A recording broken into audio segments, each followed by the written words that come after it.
జీర్ణక్రియని మెరుగుపరిచి అజీర్తిని తగ్గించే వామాకు.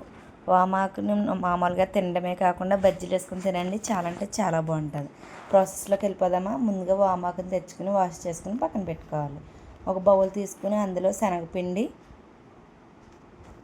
బియ్యం పిండి, కొద్దిగా బేకింగ్ సోడా, సాల్ట్, పసుపు, కారం వేసుకొని సరిపడని వాటర్ పోసుకొని బాగా కలుపుకోవాలి. బాగా కలుపుకున్న దాన్ని వేలు పెడితే కిందకి జారకుండా వేలు అంటుకునేలా కలుపుకోవాలి.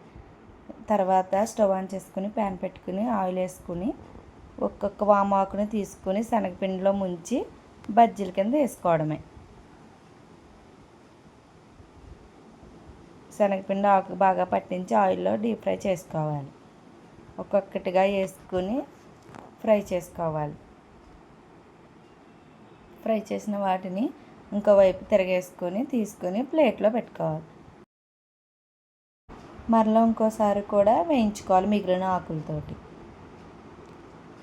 ఇవి ఎంతో టేస్టీగా క్రిస్పీగా ఉంటాయి. అలా వర్షం పడుతున్నప్పుడు వేసుకొని తింటే చాలా అంటే చాలా బాగుంటుంది. సింపుల్గా అదిరిపోయే టేస్ట్ కూడా ఉంటుంది.